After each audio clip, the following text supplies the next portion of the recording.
麻药不睡，血压不降，泻药不泻。碰到这样的情况，那患者怎么办呢？目前的情况是没有选择呀。而说这个话题人是谁呢？医疗界的政协委员们。最近的各省市的两会不是在陆续召开吗？那么来自北京、上海各大医院的医生委员们就提出了，说发现集采药的药效不稳定啊，呼吁是不是能给原研药留出通道，让公众能够有选择权。其实集采这个事情之前就有过很多讨论，包括我也说过嘛。那所谓的集采就是集中采购的意思。国家医保局为了降低成本、控制费用，利用自己大规模采购的优势，跟药厂们去谈判，在确保品质的这个前提下，那么谁的价格低我就买谁的。对于中标的药厂来说，虽然价格降低了，但是全国的医院都能够向你开放哦，销量就有了保证。而对于没有中标的药厂则全部出局，你自己找药店去卖吧，你可以维持着高价，但是呢销量肯定就呵呵了。通过这种方式让药厂们互相竞争杀价，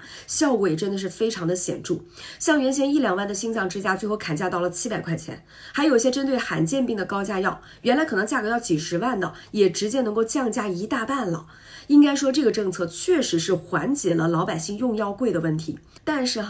质疑的声音也一直都有。比如说集采药的药品的纯度，或者各种原料的配比、工序等等，是否能够真正的保证品质呢？尤其是去年底的时候，当大家发现一片阿司匹林长绒片的价格只要3分钱的时候，就有很多人怀疑，如果这么内卷的话，厂家还会有钱赚吗？如果厂家没有了利润的话，质量还能有保证吗？那现在的情况就是医院的医生们开始出来说话了，说确实在临床中碰到了类似的情况，比如说打了麻药了，可是病人就是不睡，还有降压药吃了，但是血压就是降不下去，以及抗生素的效果不稳定，导致皮试流程繁琐等等。而且由于医院现在只有集采的药，医生也没有办法找其他的替代品，哪怕效果不行，还是只能硬着头皮用。所以怎么办呢？就有政协委员建议说，这个集采的政策还是要执行的，但是能不能给点弹性空间呢？比如说医院还是可以有不同的药嘛，比如说你是集采的，它是原研的，还有它是进口的，这些药都可以有。然后呢，按照价格给不同的报销比例，事前也告知患者，让患者可以有选择的权利嘛。但我相信一定会有网友说了，这医生会不会觉得集采药太便宜了，所以拿不到回扣了，因此才说集采药不好的呀？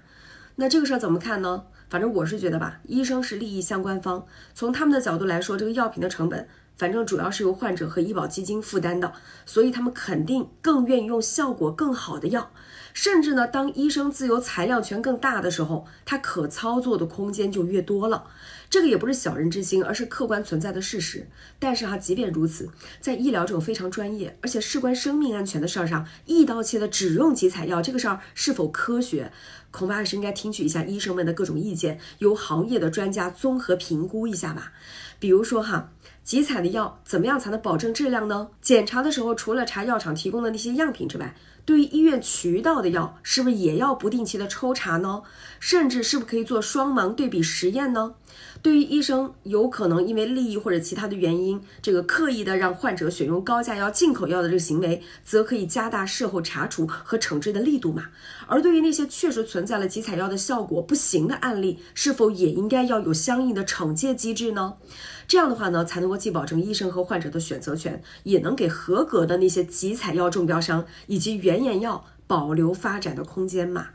其实这个医疗体制改革在全世界都是个老大难的问题，价格低还要效果好还要少排队，这三者之间几乎就是一个不可能的三角。意思就是说呢，最多只能满足其中2样。你想要价格低还效果好的话，那恐怕你得去排队；你想要效果很好又不用排队的话，那估计价格就不可能低。反正就是很难面面俱到。各国呢都有各国的特色，也有各自的烦恼。你看最近聊得很火的网友对账，中美之间的医疗价格简直就是天上地下呀。但是咱们中国的国情也决定了，医疗体系必须要体现人民性，要符合大多数老百姓的利益吧。那既然咱们选择了集采这条路，在确保大方向正确的前提下，进行相应的补充完善，肯定是非常有必要的吧。而且呢，药品它毕竟是关乎老百姓生命安全的问题。